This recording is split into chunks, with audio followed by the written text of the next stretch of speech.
Welcome, fellow wildlife avengers, to the Conservationists Assemble. My name is Jonny Bloxham, but here I am known as my alter ego, Captain Conservation, your friendly neighbourhood animal advocate. I am a former zookeeper with a passion for conservation education and the global efforts for threatened species and habitats around the world. I'm inviting you to join me as we take the fight to our planet's biggest villain and my arch-nemesis, extinction. Whether you're new to animal advocacy or a veteran in wildlife preservation, this is the podcast for you. Each week, I'll be teaming up with Earth's mightiest wildlife heroes to unify the greatest collaboration of conservationists ever known, where we will be discussing our planet's epic species and what is being done to save them. This is the Conservationists Assemble. Will you join the fight? Hello everyone, and thank you for tuning in to this week's volume of the Conservationists Assemble. How have you all been? What experiences with nature or thoughts about wildlife have you had this week? Maybe you visited a zoo or heard some wildlife news that sparked an emotion and got you thinking. If this is you and you want to share, you can join the conversation by email or message on Instagram. This week I finally finished wrapping Christmas presents and I look forward to watching my family open them, spending some much appreciated time with them, and of course enjoying lots of good food too. It's very fitting that today's guest is Director of Conservation at the Wildwood Trust in the UK, an organisation focused on the preservation of native UK species, considering that there is a heavy native wildlife theme from my Christmas tree this year, which was on display in the background during our conversation, topped with a rather lovely gold and glittery stag head ornament, which Laura very much appreciated. However, despite working at an organisation focused on native species, Laura's expertise transcends far beyond the nature on our doorstep. Today's episode is about a species of bird from the other side of the world that, prior to 1988, was only known by 5 specimens housed in museums in China until suddenly individuals started appearing in the international bird trade. Joining me now is Laura Gardner to provide a voice for the blue-crowned laughing thrush and the conservation actions focused on their survival. Laura, thank you for joining us on the Conservationists Assemble today. How are you? I'm very well, thank you. Thank you for having me. Oh, it's an absolute pleasure, and we're here to discuss a species that I would imagine not many people have heard about, but certainly need the spotlight. But before we get into that, could you just explain to our listeners who you are, where you work, and what your role is, please? Absolutely. So I'm Laura Gardner and I'm the Director of Conservation at the Wildwood Trust. So we're a native species conservation charity with 2 wildlife parks, one in Kent and one in Devon. I also wear a second hat where I am the studbook coordinator for the blue-crowned laughing thrush, which we are going to be discussing today. We absolutely are, and far from a native species, but nonetheless a very important one. So on that note, could you just explain to us all about the blue-crowned laughing thrush, what they are, where they're found, what do we know about them? Absolutely. So the blue-crowned laughing thrush was kind of unknown to certainly sort of the European and North American world until 2000, when it was rediscovered in the wild in China. And it's a small, highly social, but critically endangered songbird. So it's quite a small passerine. It's a member of the laughing thrush family. And it remains in a small pocket of feng shui woodland habitat in eastern China, Jiangxi province. We know there are a number of breeding sites within a fairly small range, but we still don't fully understand where the bird overwinters. So it's very vulnerable to urbanization and development. Yeah, definitely, and that's an interesting point then, I suppose, because not knowing where they overwinter means that you can't necessarily argue against developments in that sense, because you don't know whether there's kind of ground to stand on metaphorically for why they shouldn't develop there. Absolutely. And we have worked very closely with the forestry bureaus in those areas who have actually protected the breeding sites. So when the birds return to the breeding sites early in the summer, um, whilst they're there, their activities are protected. But obviously, once they disperse at the end of the breeding season, July, August, we think they probably don't travel too far. Hmm. Looking at the morphology of the species, they're kind of, quite a small, round-winged species. So it indicates they probably just disperse into foothills rather than travel any great distance. But obviously, once in the sort of the scrubby habitat of the foothills, they probably congregate in large flocks but move silently through that habitat. So it's very difficult to protect any one particular location. Certainly, I can imagine it must be difficult, and I imagine that we'll get onto the conservation actions in a bit more detail. But I can imagine these are all conversations that have been had as to ways that we can. So it must be quite exciting at the prospect of trialing methods to try and track where they go. But yeah, I'm sure we'll get onto that in a bit more detail Mhm. very shortly. So in terms of them, only obviously being known to us in the Western world very recently, and obviously only rediscovered very recently too. How did that rediscovery happen, and how did we as ex situ conservationists come Mm. about housing and having studbook programs for this species? Yeah, it's quite interesting. So the species first appeared in trade in North America and Europe, and also in Hong Kong, in the late 1980s. And um, they came in large exports of songbird species, and very little was known about them, the wild situation. And at that point, the German conservation organization ZGAP undertook some research to try and better understand the situation of the birds in the wild.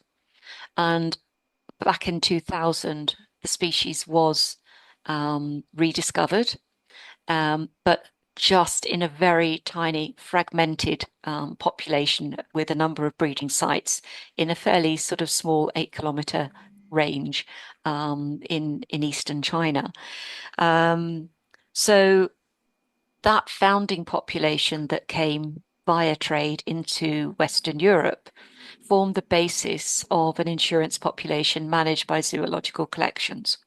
And it's that founding population which is now equal in number to the wild population, and so is critically important for the long-term survival of the species.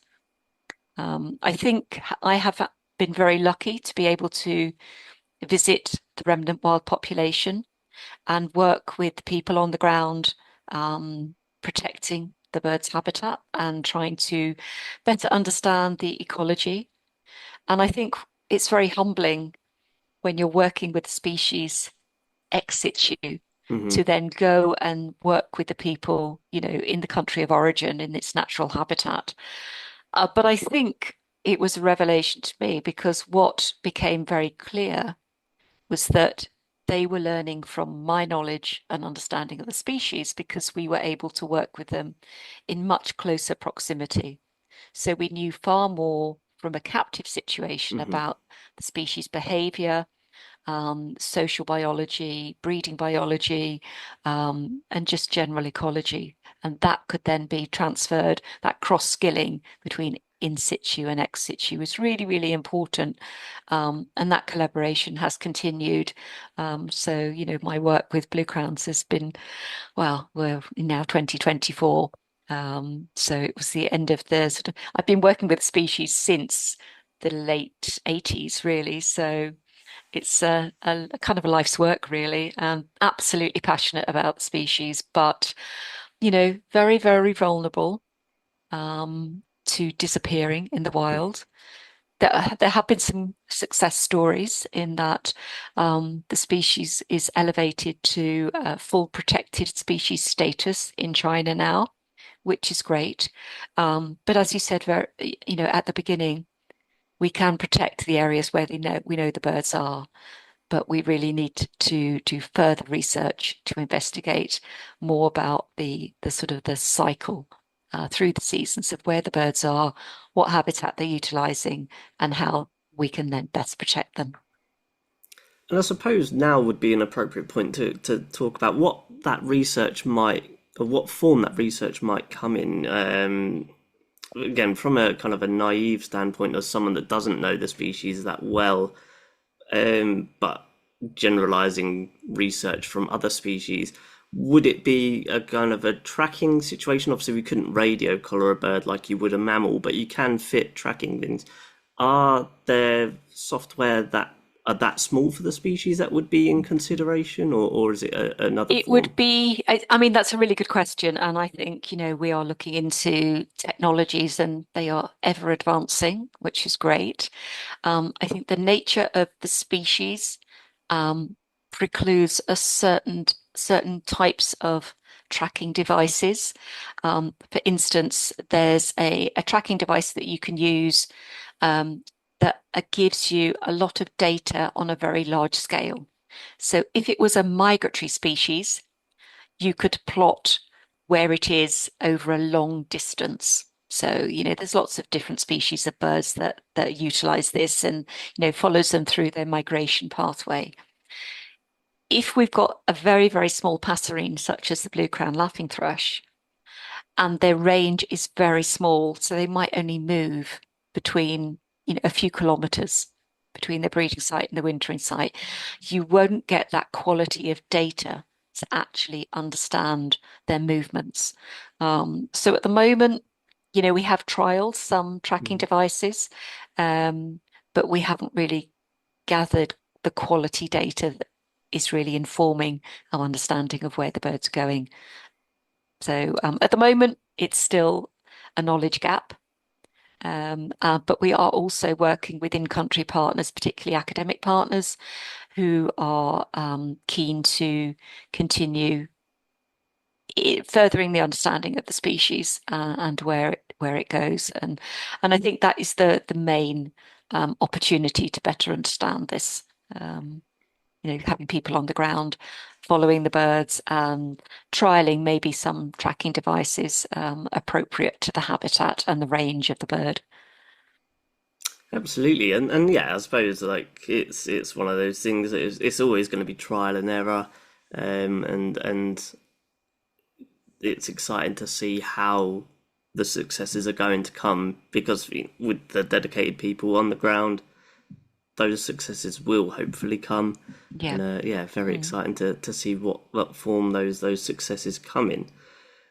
So, in terms of ways that the zoos are contributing, obviously you mentioned that the population is now here, and as not only the stud bookkeeper for the species, you're co-convener of the Global Species Management Plan.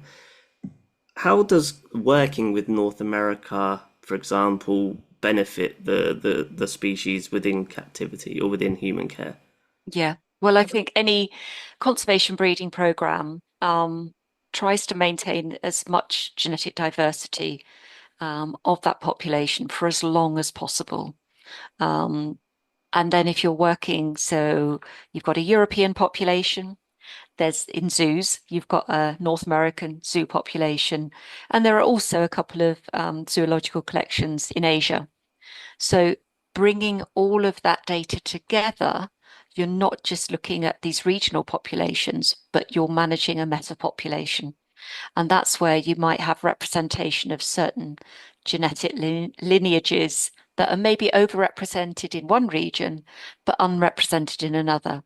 And then where you can be far more impactful in your management of the meta population by transferring and making breeding recommendations and transfer recommendations outside of each region.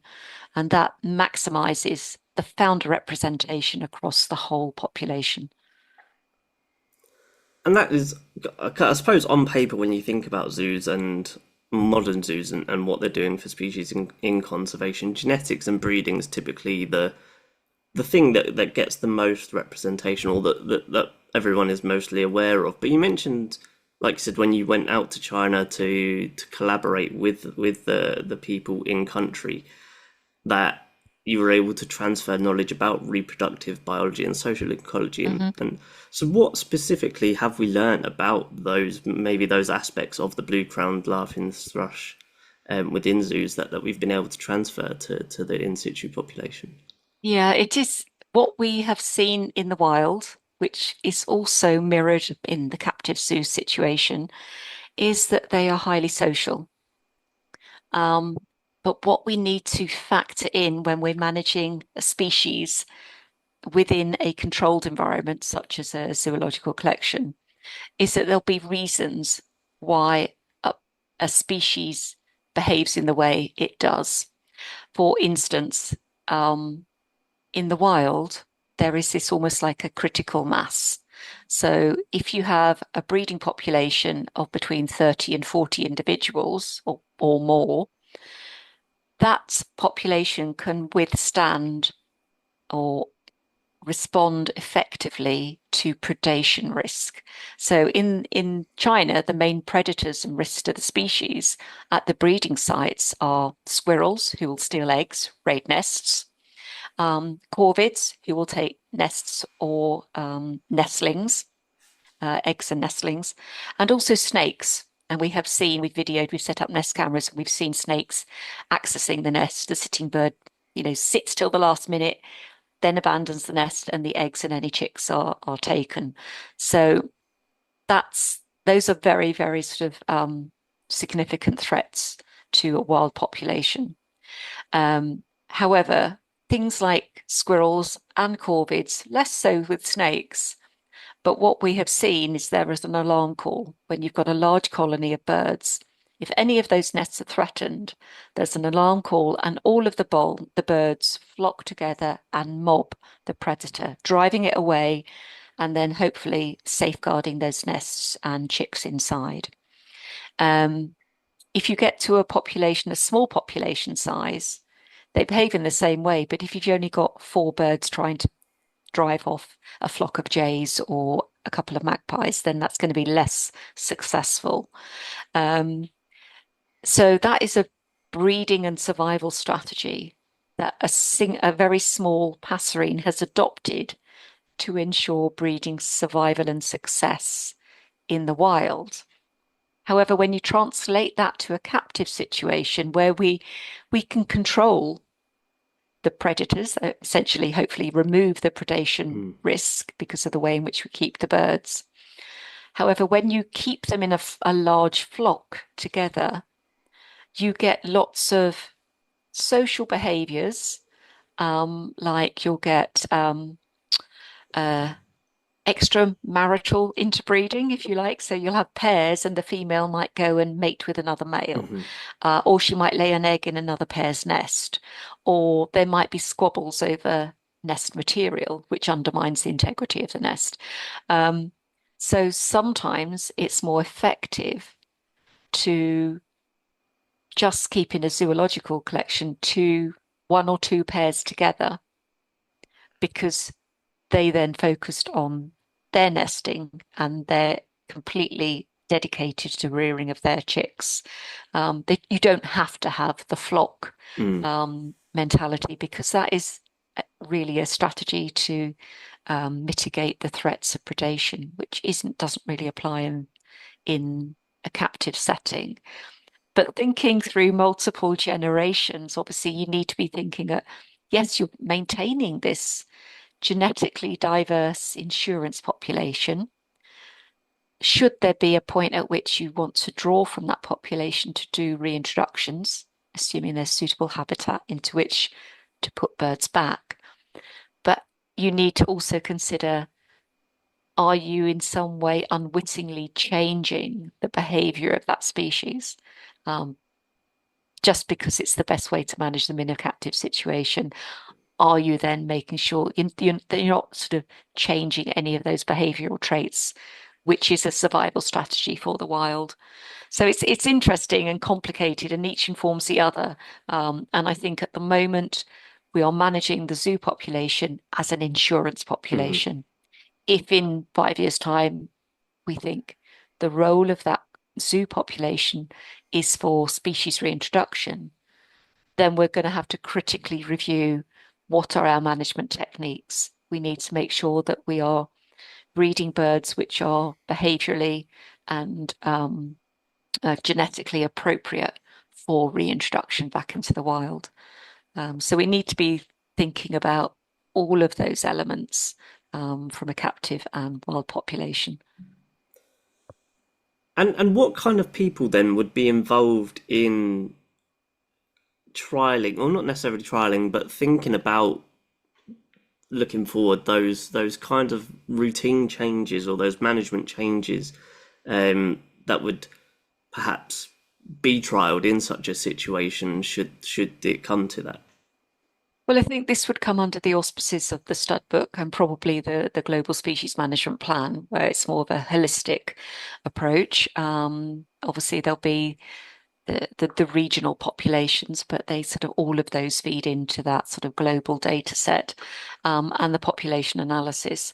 We aren't there yet, unfortunately. We're not looking at reintroducing blue Mm, crowns back into the wild. But what we have learnt is in terms of breeding success, do we have more breeding success when we're keeping birds as a colony, mm, or do we have more breeding success if we're trying to keep the birds in pairs? And then we can look at the genetic lineages that are most important and selecting pairs and prioritizing those pairs for breeding rather than keeping them as a flock. And some of the techniques that we have trialed as a stud book, that co-conveners of the GSMP and regional stud book holders, has been to try and bring together those two things. mm, So a way in which we have done that is by maintaining a flock of birds, and all of the males are brothers, and then all of the females are sisters, but from obviously different parents. So the females are related and the males are related, but mhm, the males and females are unrelated. So that gives you a sort of uh, it doesn't really matter which individuals pair up. It doesn't matter if there's any egg dumping between pairs, because genetically, all of the chicks reared genetically will be the same because they come from the same lineages, if you like. So, but we don't always have the luxury of having enough chicks mhm. from enough, sort of pairs to put that set up together. But that's something that we've trialed and it seems to be very successful because you're maintaining the natural behavior of flocking. You can still tightly control the genetics. But that's not always an option available depending on how many birds we've bred successfully the year before. It's interesting though. So they're almost like a control group to see Yeah, if that behaviour would be possible to replicate within under human care. yeah, yeah, absolutely. And we have witnessed a lot of there's this very strong social hierarchy as well within the species. And I think again that is something that is possibly a survival strategy in the wild. So not all birds of breeding age will pair up and breed. Quite often youngsters from a pair, although they're old enough to go and breed themselves, they remain in a family unit and they become helpers at the nest. So you'll get you have a family of birds that were bred in 2023, for instance, rather than go off, disperse, make their own pairings, and nest themselves.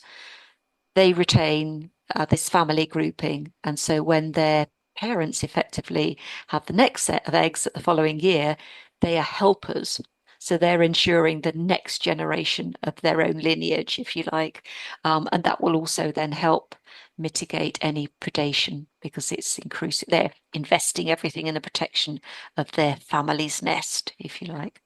Um, So it really is crucial then, not only obviously just to keep population numbers up in the wild, but to really make sure these populations don't become fragmented. yeah, yeah, absolutely. And I think, it's the numbers within each breeding population, which is important. It's also um, making sure that what we think we know is that all of the birds congregate over winter. So that only happens if, they're relatively close. And what we have found, they'll quite often use natural linear features such as rivers, and the breeding flocks will be, sort of within a couple of kilometers along a stretch of river, where there's suitable habitat. They particularly like areas of woodland, protected tall trees, sort of feng shui woodland, which often surrounds rural villages, and they're protected. So you've not only got the fact that there's not many tall trees Hmm. in rural areas because of urbanization, etc. So that's where you tend to see the remnant populations hanging on, and sort of those cultural traditions of um, uh, gardens where people grow their own fruit and vegetables. The birds will also utilize a lot of that, like the dry grasses they'll use for nesting material. Um, the established trees, they will feed on the insects in the bark, particularly when they've got chicks in the nest. And also, sort of the allotment type gardens, they will also eat the fruits that the people are growing as well. So, and you've got the watercourse there. So those tend to be the main features that will indicate it's a suitable nesting area. But there's in any situation we know globally, there's so many pressures on important habitats and Hmm. the habitats themselves are dynamic and ever changing. And so doing everything we can, not only just to work with in-country partners to protect those remnant habitats, to ensure there's connectivity between summer breeding sites and wintering locations, but also to try and protect them from further development, and maintaining, while all of this is going on, your ex situ zoological population, which is your fallback Yes. situation. But it's also a really good way of raising awareness. You've got all of that public engagement, you've got education, and so there's lots of roles for the ex situ population as well as insurance. Yeah, and I suppose, certainly in recent years, not necessarily pinpointed on the blue crown laughing thrush specifically, but there's been the Yaza Silent Forest campaign, which, Mhm. as someone more clued up in this field than I, would you say that has had a profound positive effect on this species, despite that it was, targeting a range of different species throughout Southeast Asia? I think the EASA songbird program, Asian songbird program, has been hugely successful. It really has shone a spotlight on all of the threats, songbird trade, um, the driving factors affecting the illegal trade in all sorts of species, and raising funds which are then dedicated, having in-country breeding programs and facilities available, raising awareness, and I think it's hugely valuable. In the blue-crowned laughing thrush hasn't really been much of a focal species. It is part of the Asian songbird group, but there've been other species that have been sort of more of a direct target. Some of the like the barley starling and the Javan green magpie and other species, which there's so many species at risk out there.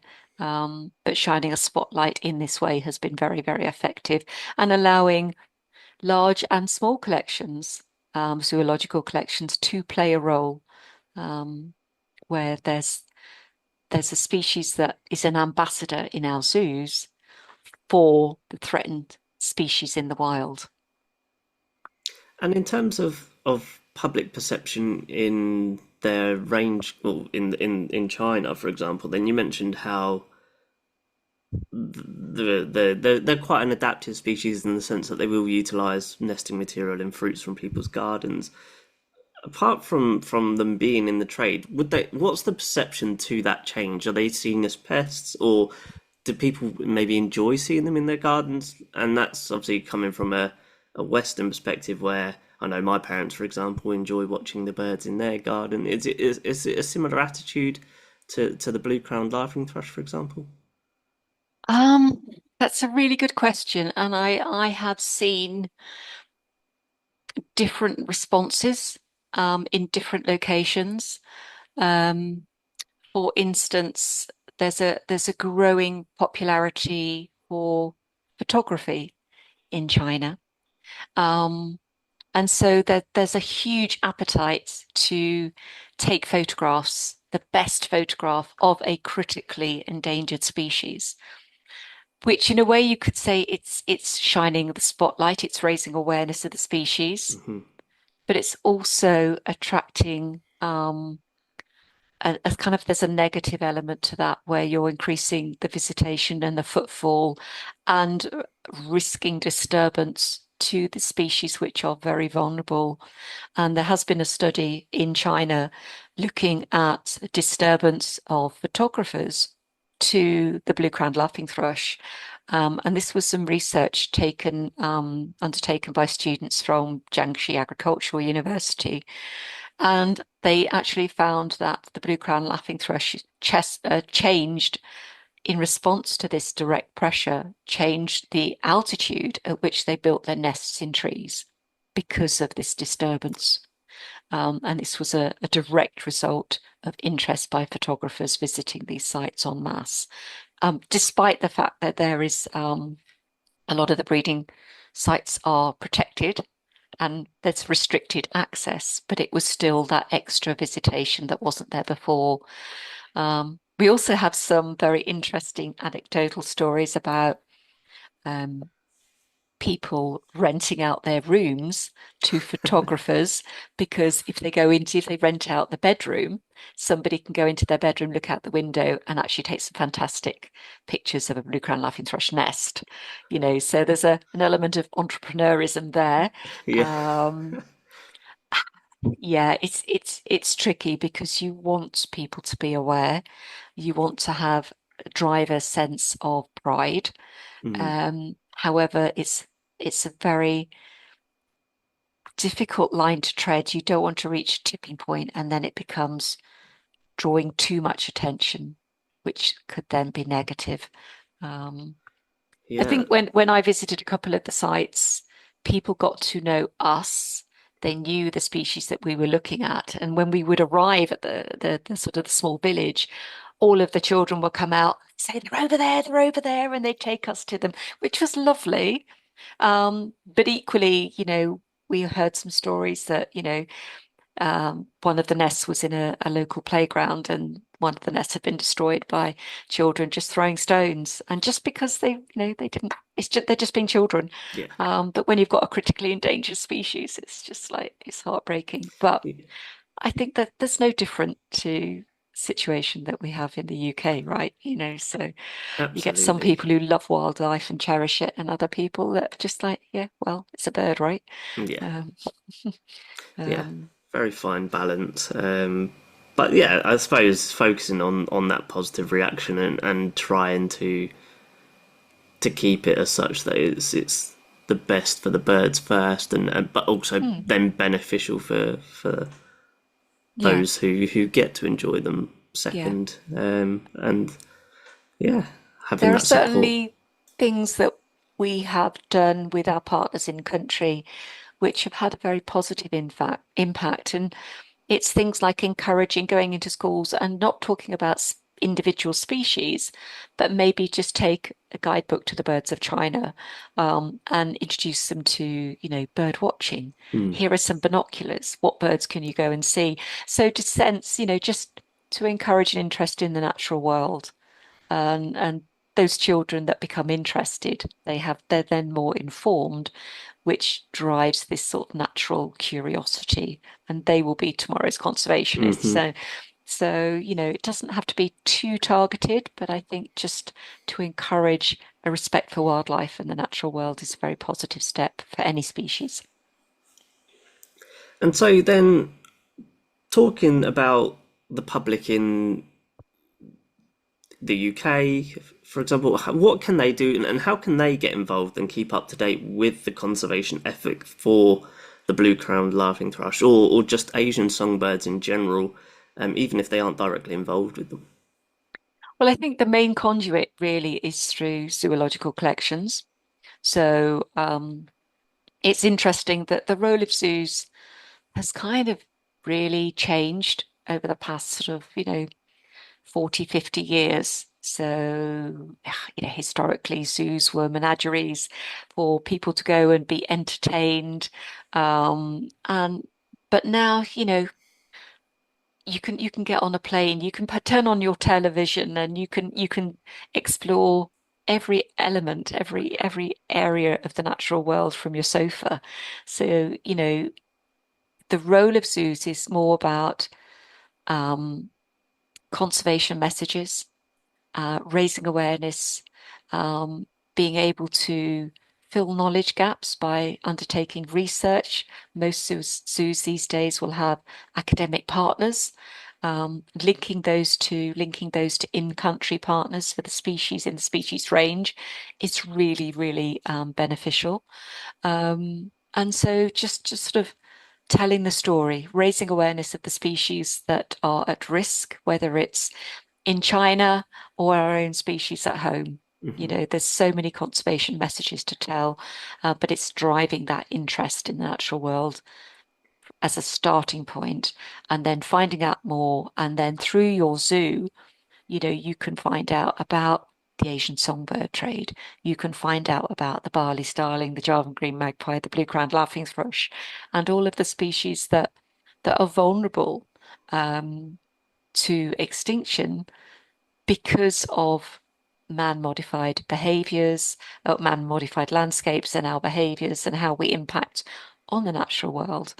And people can play a really vital role in that by visiting your zoo. You're actually giving money. Most zoos in the UK, for instance, we don't get any public funding other than visitors through the gate. Hmm. And some zoos in Europe, they get a percentage from the town, if you like. It's like a tax. I don't know quite how it works in the States, but I think there's a lot of pressure on zoos today just to stay open. But the Hmm. vital work that zoos do by visiting your zoo, getting engaged, it's still a good day out. We still want people to have a great time.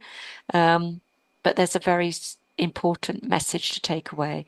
Um, and that's about valuing the wildlife that we have and the habitats that upon which they depend. Absolutely, and I think you've kind of rounded up all of the different elements of conservation for this species and where it's going. So we're going to switch track now, Laura, and we're going to look into your journey into your professional background and to your current position. So yeah, please tell us how you first got involved or when you knew you was going to get involved in conservation. Wow, gosh, that's going back a long time. So I I'm lucky enough to have been brought up on Jersey, so my family are from Jersey, um, and I just always been mad about animals, wanting to work with animals in some capacity. And so when I was 10 years old, I decided I wanted to go and do voluntary work at Jersey Zoo. So my summer holidays and weekends, I'd get on the bus and travel to the zoo, and they were very accommodating and let me come and um, effectively try and help, um, which was amazing. And I actually met Gerald Durrell and Amazing. shook his hand, and I don't think I washed my hand for a week. It's this god of conservation. And for me, that was such a turning point because, I don't know whether these days you'd even be allowed at that age to go into a zoo and do voluntary work, but it was life changing for me, and just like this is what I want to do. Um, and then yeah, I think it was very hard going through school because when I was trying to make sort of decisions about A levels and higher education, it was for women, it was quite difficult to go down the science route. So I was kind of pushed into the arts, which was fine, but it took me away from going into the zoological element, area in terms of scientific background. So literally, I just, when I finished uni, I just banged on doors and said, "Look, give me a job," and yeah, just worked my way up as a sort of junior keeper, then became sort of, senior keeper, then curator, and it was a small bird collection for a long time, which was amazing. That's where I first got involved with the Blue-crowned laughing thrush project. And then I moved to ZSL. So I was at Hmm. ZSL for 6 years, which was amazing to be working for such a globally recognized conservation organization. And then I moved to Wildwood Trust here in Kent, where I'm based, um, and using all of my skills and adapting them to the conservation of native species. And it was a steep learning curve for me because I'd always come very much from a bird background. Hmm. Um, but there was such an amazing skill set here within Wildwood. So we're doing so many amazing conservation breeding, research, and species reintroduction projects at the moment. Talking about wildcats, red-billed chaff, not blue-crowned laughing thrush, that's not a native species. Um, Pine martins, hazel dormice, water voles, and you just think there's so many conservation charities working globally, but actually, if we look in our own backyard, there's so much work that needs to be done. And it's interesting because most children will know about the plight of tigers and Hmm. rhinos, and and you mentioned water voles and dormice, and people like, what does that look like? So we've not been very good at raising awareness about our own threatened species here in the UK, but that is changing. There's a real momentum behind native species conservation at the moment, which is great, and I'm very lucky to be working at Wildwood, which is a leading native species conservation charity. So yeah, sounds like a fantastic journey. I mean, what a zoo to first have your experiences with like say none other than the foundation that Gerald Durrell himself laid down. And you mentioned obviously the time at the small bird collection, and that was where your first experience with the blue-crowned laughing thrush was. So talk us through that first experience. What drove you to really be like, I'm going to dedicate 40 plus years to this species. It was kind of accidental, to be honest. Yeah, so I worked at the Leeds Castle Aviary, which was a small bird garden within the sort of the Leeds Castle estate, very large tourist attraction. And one of its last private owner, Lady Bailey, had a real passion for birds. So when Lady Bailey passed away, a memorial aviary was set up in memory of her. And so a new aviary was built with a lot of the species that Lady Bailey had worked with, but we also looked at, what other species could we be working with?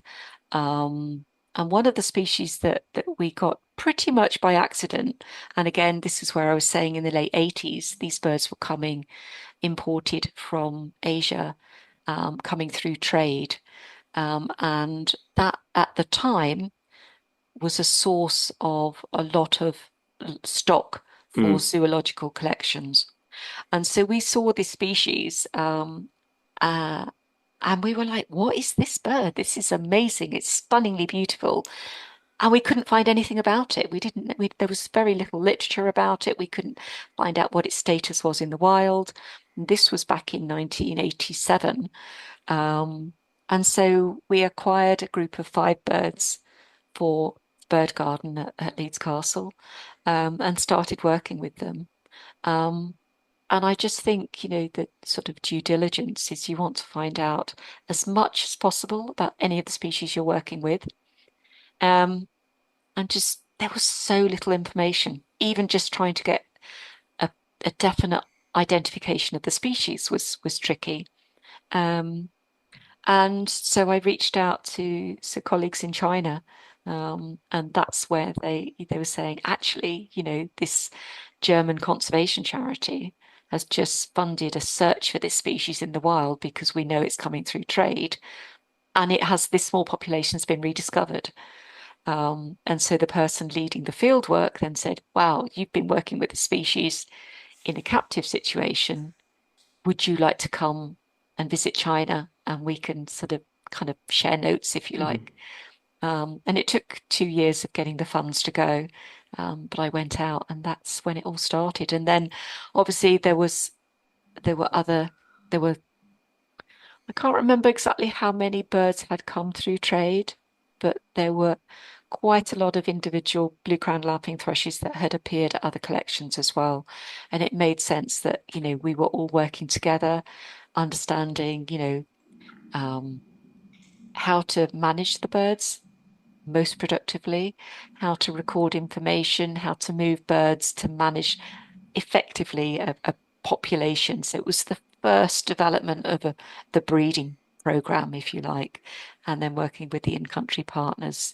And it's just taken off from there. It started off very much as I don't know if anybody remembers, but the JSMP programs, which were the forerunners of the breeding programs. Um, and then it was a European, an ESB stud book, and then it went to an endangered species stud book, and then it's an international stud book, and now we've got the global species management plan. Um, so yeah, it kind of has evolved, and obviously progressed with my own career development in terms of moving from a trainee keeper all the way up to curator of birds at that particular collection. Yeah, what I suppose that yeah, like I said, a surprising little species that you just happen to stumble across, and that's quite often how it does happen for a lot of people, isn't it? Is just you had no necessary you didn't necessarily have any ambition of working with those species, but No, I you just didn't, fell but into it it's and yeah. And I think if you when you see the blue-crowned laughing thrush, there's such a beautiful bird, stunningly beautiful bird with this yellow belly and the blue nape and the black band across the eye. Um, and they're so social, and they've got this, obviously, as the name suggests, the laughing thrush, they've got this really melodic call. So you can't, and they're always active. They're always doing things, they like to bathe. They're always preening each other. It's lots of um, social um, behaviors and interactions. It's almost impossible not to fall in love with them. Um, and yeah, and I think, the more you know about the species, then that fuels more knowledge and passion about them. And I think that's, if you look back at the conservation successes for any species, you always see it needs a species champion, mhm. whether that's a stud book coordinator or just somebody absolutely passionate about that species, banging the drum, saying, "Hey, what about this guy?" And I think, whether that's I maybe had a part to play in that, which is great, but there've been other people along the way as well. And I think that's true of all species conservation stories. Absolutely, and speaking about or kind of about those people along the way that maybe share a similar passion for this species, or just that you've worked alongside with in your career, do you have any mentors or anyone that's influenced? Obviously, aside from meeting Gerald Durrell as a young girl, are there any other mentors or key figures in your career that have given you kind of advice or motivation to keep going? I think there've been key people that have given me advice and inspired me to keep going. There's also people that you kind of think, oh, you know, the opposite, but you've got to rise above it. And I think conservationists are naturally optimists. You've got to Hmm. bounce back and keep going. Um, but definitely, as you say, Gerald Durrell was such an inspiration. And it's actually quite sad now when you mention his name to some of the younger people that come to the parks and they like, who? I Mm. say, oh my God. I think the other name to mention is Carl Jones. Carl is such a modest, unassuming man, and he has been at the forefront of the conservation success, particularly for birds, for a long time. And he has inspired me. Proud to say he's now a friend and a colleague. And yeah, I think he's always somebody that if you're kind of on the you think, oh, I've had a really hard day. I'm really struggling with this. It's the sort of person that you can have a phone call with, and you just think, yeah, yeah, I'm back on that horse now, and I'm absolutely committed. I'm going to keep going. Fantastic. Yeah, it's certainly a very important role in as well as you say, like you say, with a lot of young keepers and young conservationists coming through the doors because of how, for lack of a better word, popular this industry is in terms of those wanting to work with it. Being able to keep people motivated certainly is crucial. So, what advice then now would you perhaps, as someone in that role where you've got young conservationists working alongside you, would you give to someone looking to pursue a career in conservation? Ooh, what advice and guidance I would give? Well, actually, I think it's probably a very exciting time to be working in conservation. However, I think there's never been so much pressure to have conservation success. We're facing climate change, biodiversity crises. It's now or never, for sure. Um, there is a lot of frustration in terms of we're slow to catch up from a policy and legislation point of view. So in some aspects, there's not the framework to deliver the things we need to be delivering. Um, but I think that makes the role even more significant to be the species champion, to bang on those closed doors and make sure that we are able to deliver what's needed to be delivered. The time frame is getting smaller. We can't really afford to keep waiting to Mm. understand everything before we do anything. We have to learn by doing. It's got to be evidence-based approach, and science definitely informs the conservation action, but we can learn by doing and working very closely with the academic partners, make sure that we can implement effective and rigorous conservation action. Yeah, very wise. I suppose it highlights that while obviously everyone knows it's a crucial industry, that it's not a perfect industry, but as long as you're willing to keep at it and acknowledge that there will be downs when the Yeah, ups do happen, nothing nothing yeah, tops that. no. I think anybody going into conservation, um, you've got to be resilient, Hmm. you've got to be adaptable, hugely stubborn. Dogged determination is definitely an asset. Um, but yeah, just don't lose sight of your vision. That's what I would say. So then, reflecting on the industry as we should, as every industry should, in order to progress. And I think I personally am quite an advocate of being constructively critical of zoos. I love zoos. I'm passionate of zoos. This is where I cut my teeth. But if you could improve just one thing about this industry, what do you think it would be? Wow, gosh. And that's tricky because there are very good zoos.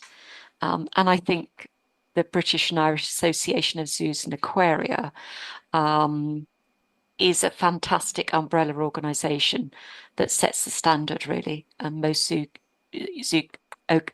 most zoos in the UK are members. Mhm. So we have a very high standard of welfare and management within zoos in UK.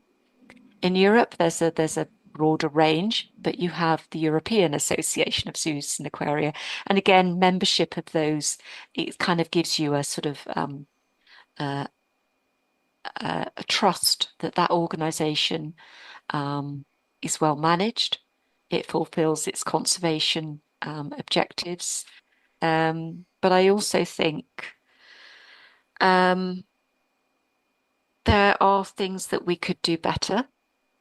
I think we are very notoriously bad about talking about our success stories. Mhm. Um, because we're so busy doing what we're doing, sometimes we don't have time to stop and start shouting about the amazing work that zoos do. Um, and that is kind of self-damaging, really, as Hmm. well, or limiting, because having more public awareness and appreciation of the invaluable work undertaken by zoos for conservation benefit um, doesn't help when we're trying to find funds to continue that absolutely invaluable work. Um, so, we shoot ourselves in the foot a little bit, in that respect. But I think it's, as I said earlier, the role of zoos has changed. We play a vital role in species conservation. It's very broad, it's very dynamic, but it's misunderstood, and that's probably our fault. Yeah, I suppose. Yeah, absolutely.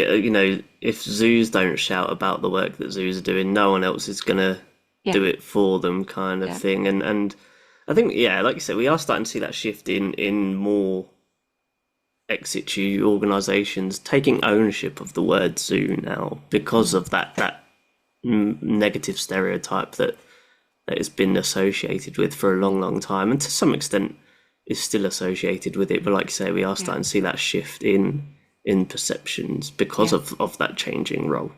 yeah.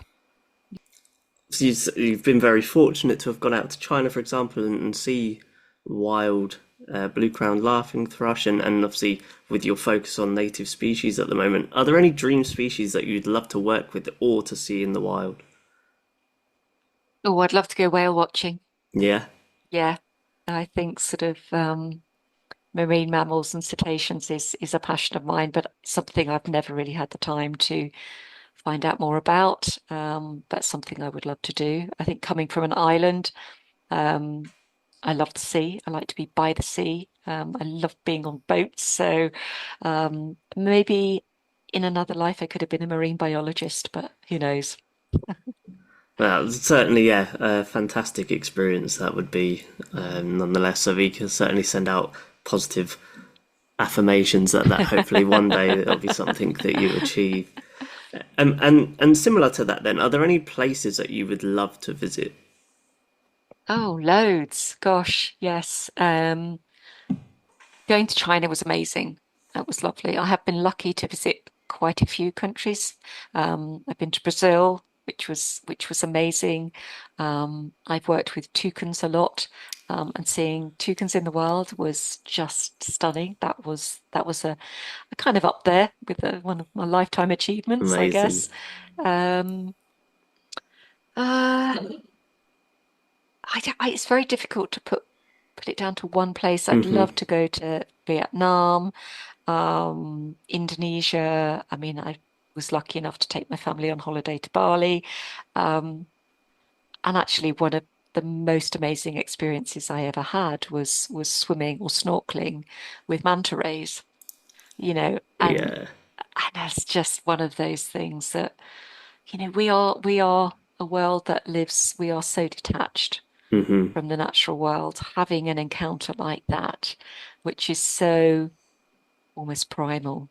Hmm. It is very humbling, um, and will stay with me forever. And it's something that I find very hard to talk about because it was such an amazing experience.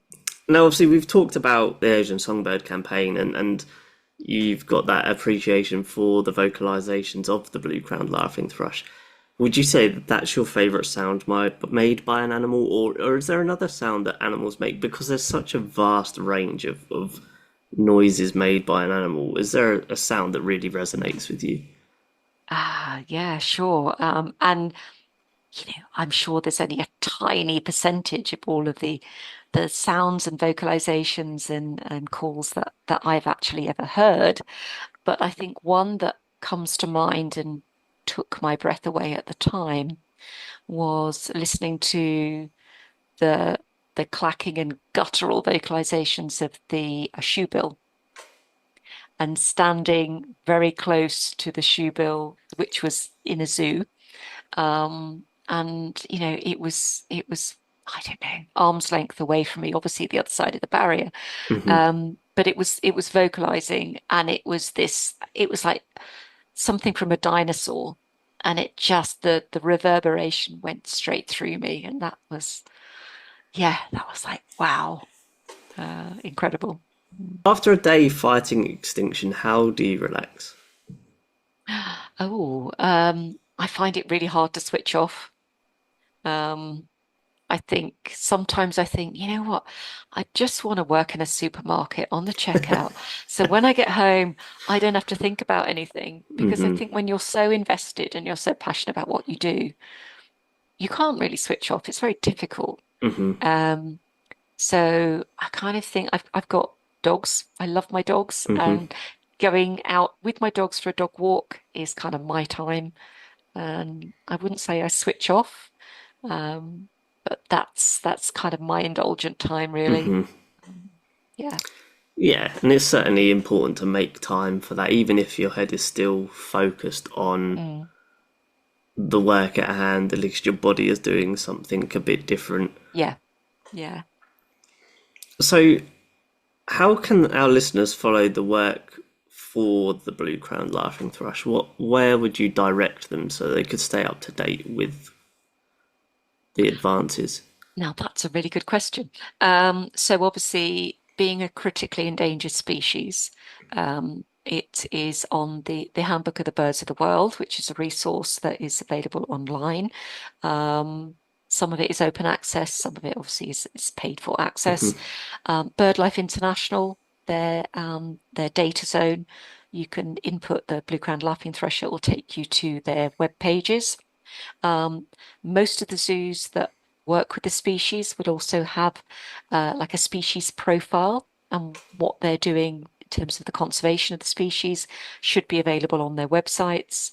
Um, so the actual breeding programs and the global species management plan, there'll be information on WASA, so the World Association of Zoological uh, and Aquaria, and also EASA, European Association of Zoos and Aquaria, and the North American equivalent AZA.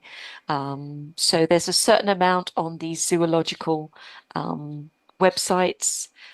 Most of it for individual zoos is obviously public facing. Sure. The membership, like European zoos, Aquaria, and the North American zoos, it's really for zoos, but an element, certain parts of that will be open access. You don't have to be members to access all of the data. Fantastic. And do you have any last messages for any fellow wildlife avengers who might be out there? Just believe in what you're doing. And it sounds really, really um, crass, but you know what? You are making a difference. Hmm. You may think, this is just a droplet in the ocean. What on earth can I achieve? Everything you do has an impact, and just keep doing it. With that last question, Laura, thank you so much for teaming up with me on this volume of the Conservationists Assemble. It has been an absolute pleasure to listen to your incredible knowledge on blue-crowned laughing thrush and your unwavering dedication to ensuring a future for the species. You are a valuable ally in the fight against extinction, and we wish you continued success going forward, both on the native species front with the team at the Wildwood Trust and with the blue-crowned laughing thrush and your colleagues both in situ and ex situ fighting for their survival. Thank you so much, Jonathan. It's been a complete pleasure.